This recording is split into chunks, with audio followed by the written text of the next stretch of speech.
Hello everybody, welcome. Glad to have you here, also glad to host this event for today's software magazine. My name is Theo Punter. I'm responsible for marketing and sales within ISDC. Once a software engineer, and so you can see how low you can get as a marketing manager. Anyway, I read a little bit through the magazines. My Romanian is not that good, but I saw quite some interesting articles also for a marketeer, like, what was it? The Start Me Up tour of the Rolling Stones, I saw it here.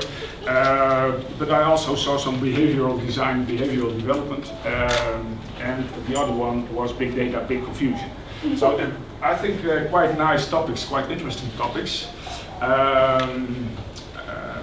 Again, proud to have you here. Also proud of my colleagues writing articles for the today's software magazine. And maybe you know about ISDC that we're quite passionate about software engineering, really software engineering as a craftsmanship. And I was triggered a little bit by a story in one of the former magazines that actually was about software as a craftsmanship.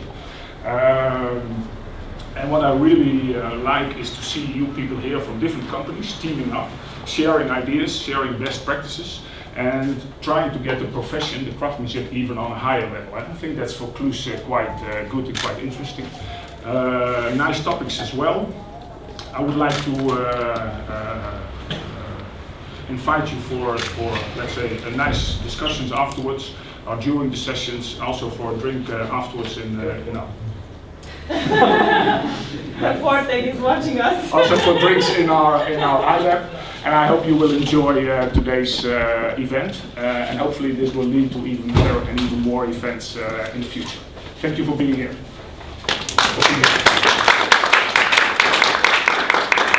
Thank you, and let me give you the English version. Thank you. That's great. For tonight. Okay, thanks for hosting this event. Yeah, let's get started. We have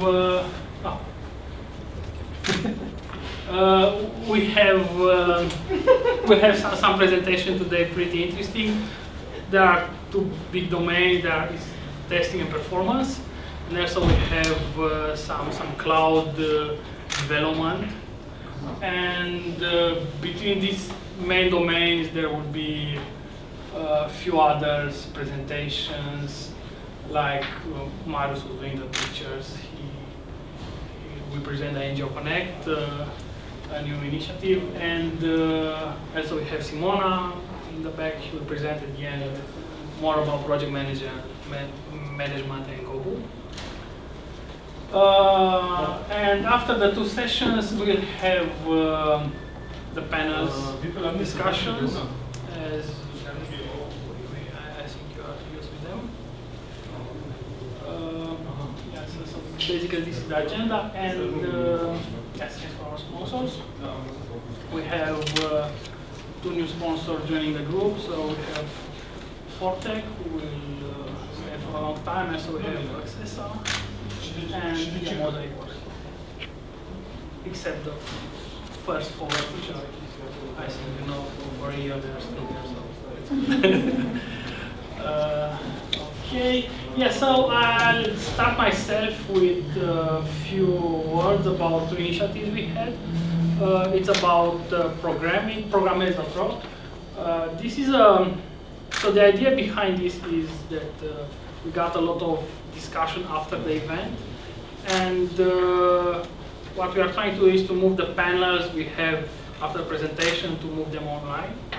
And what we'll ask you is to put questions there and try to get answers and try to involve more the community, and you know, not to stay in a room but try to get more people talking about our daily issues, stuff we want to discover, and we can have technical discussions or management or HR or something like this.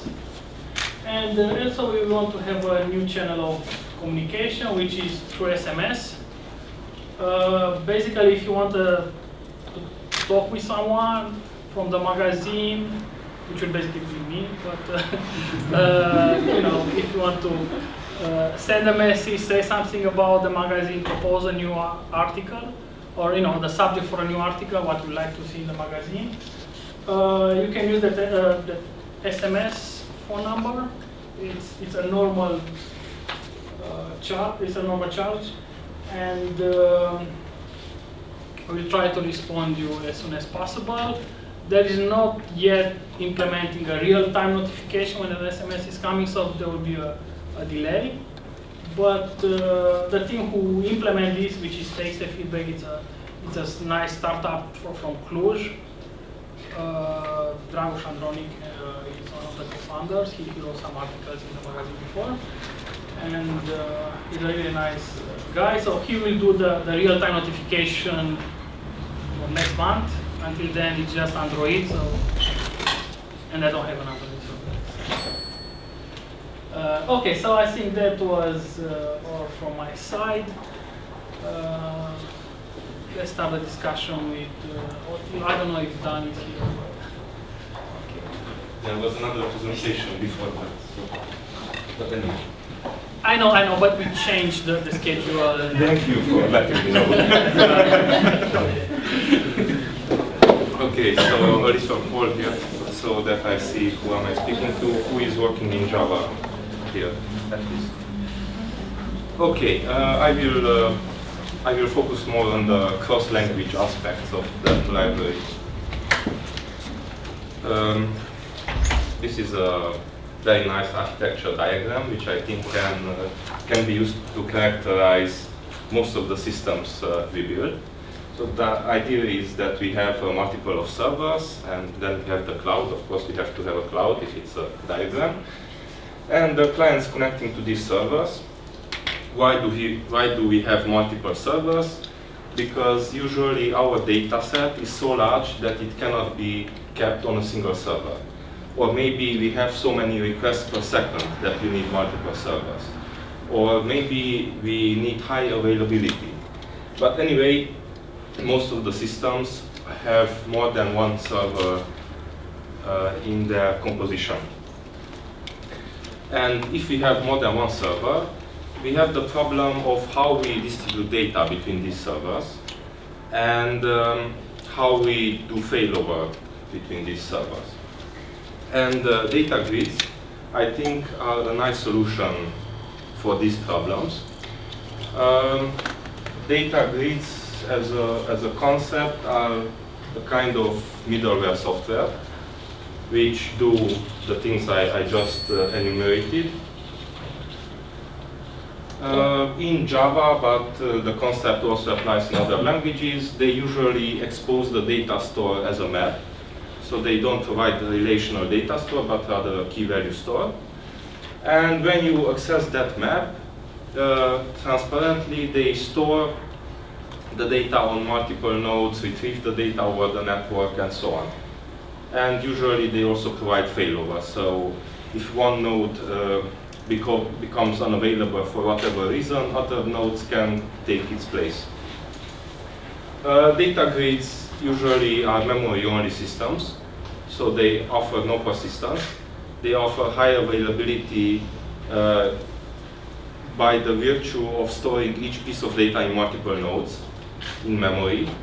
And usually they also have some kind of system to synchronize with external data stores like databases and so on. If it's kind of annoying, you know. If you want to persist the data when doing a full restart of the system, so when stopping all the nodes.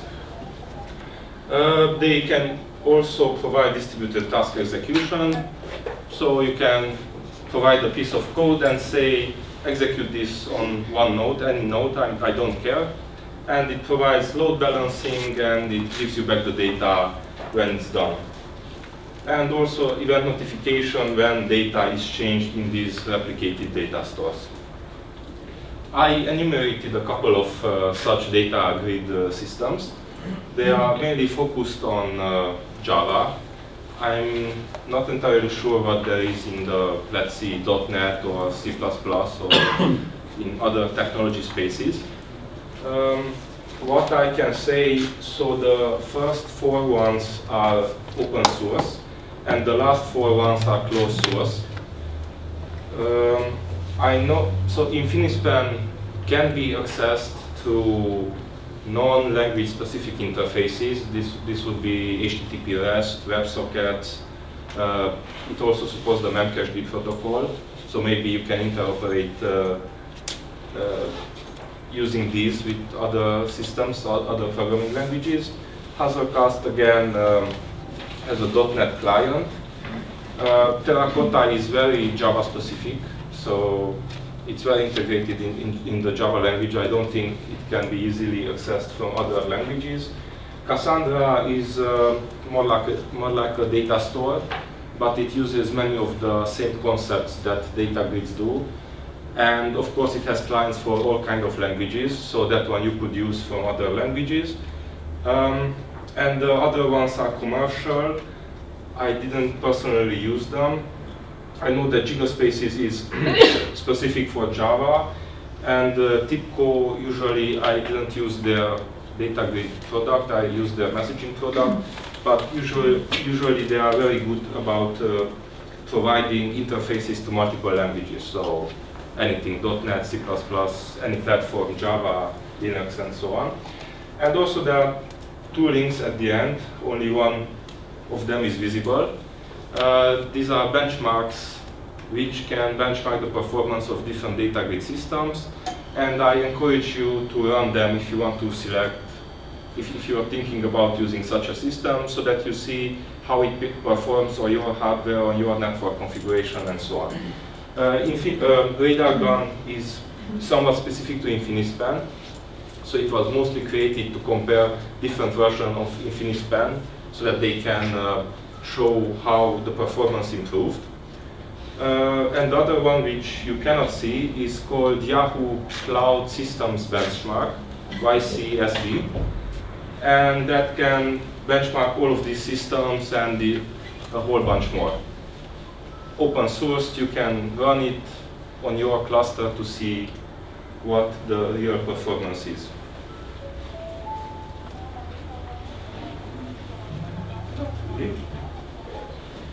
Okay. A couple of words about InfiniSpan. It's written in Java, it's open source. It's a Red Hat project. It's the successor of JBoss Cache. It has features for high scalability and high availability. I will talk about this shortly. It can be used it can be used as a standalone server, or rather a set of standalone servers, just like Cassandra, or you can use it embedded in your project. It has support for transactions. It supports complex application topologies.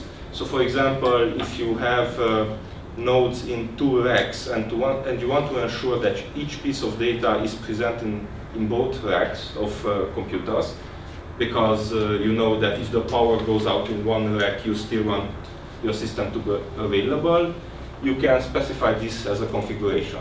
Or you can configure it such that it replicates synchronously between 2 sets of computers which are in the same data center, and then asynchronously with a third set of computers which are in a different data center, so over the WAN.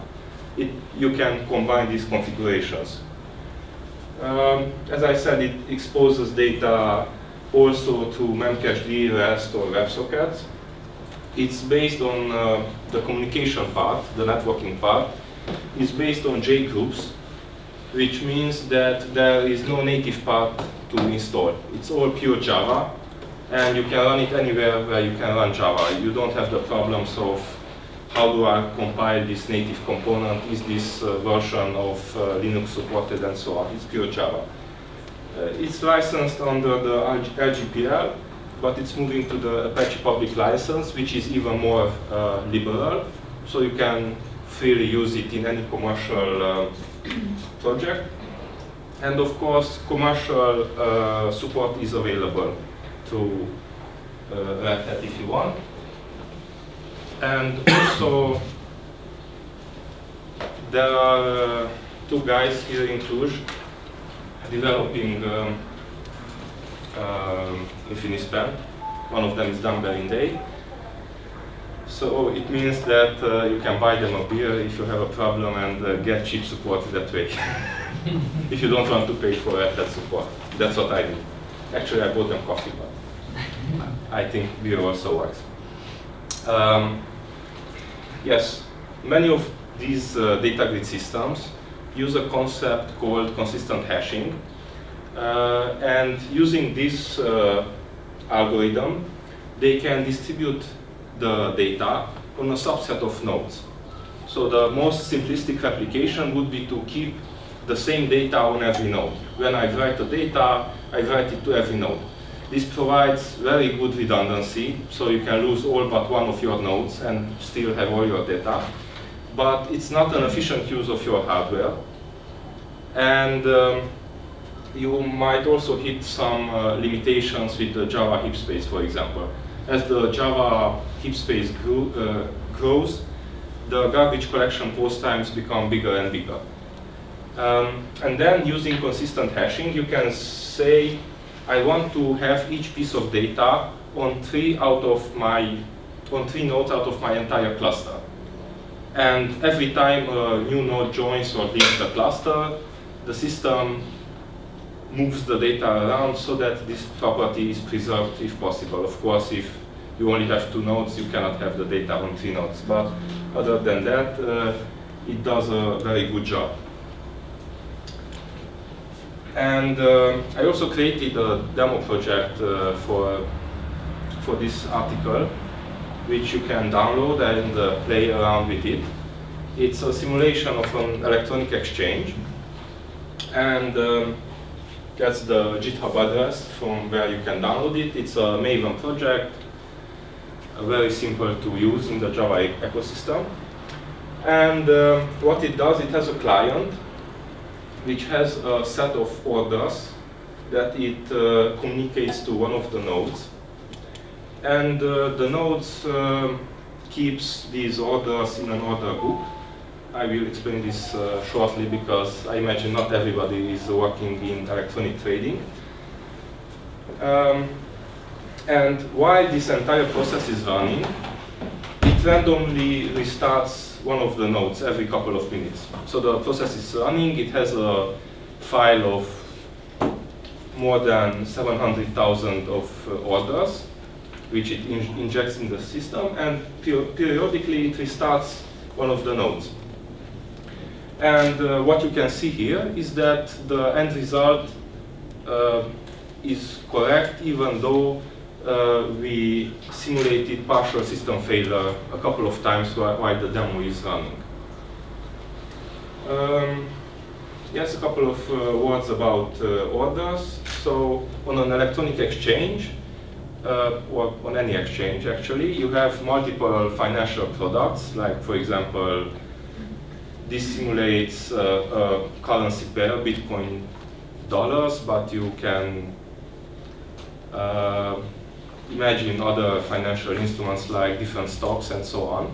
And for each stock, you can say, I want to sell or I want to buy a given quantity at a given price. And all these orders are kept in an order book, which is just the sorted map of all the orders. And whenever 2 orders match, so they are on opposing sides and at prices which permit the exchange, the exchange has to do the match and communicate it to the clients to say, okay, you managed to sell that amount at that price. And what's very nice about this system, if you look at the source code, is the fact that you can keep the entire order book as a single entry in one map.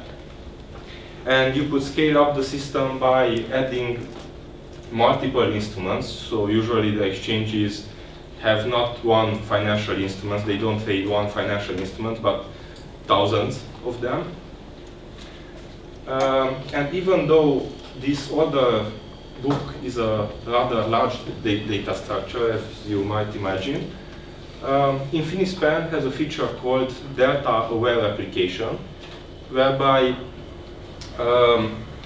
when something changes, only the delta is sent to the other nodes. So it's very efficient on the network. Okay, thank you. I don't think we have time for questions, but yeah, you remain to the panel. I can stay until the panel, but after the presentations. Thank you.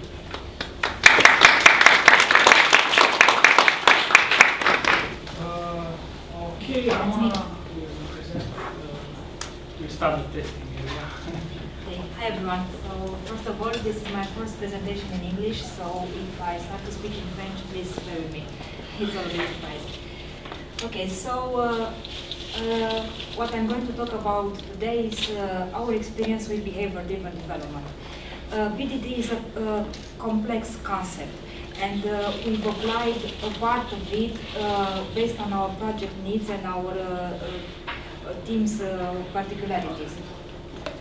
So this article that my colleague and I have wrote for today's Software magazine is comprised of several parts. First of all, we try to talk a little bit about the tester's role in an agile team today. As probably some of you know, sometimes these two teams don't work really well together. Instead of working together and putting more focus on communication, we have two different teams. We have testers and developers, and they often work in order to prove that their team is better than the other team. This has often led to the conclusion that testers might be regarded as second-class citizens, which is not correct, because testers should be fully integrated into the development team. We are all software engineers, and we should work towards that concept.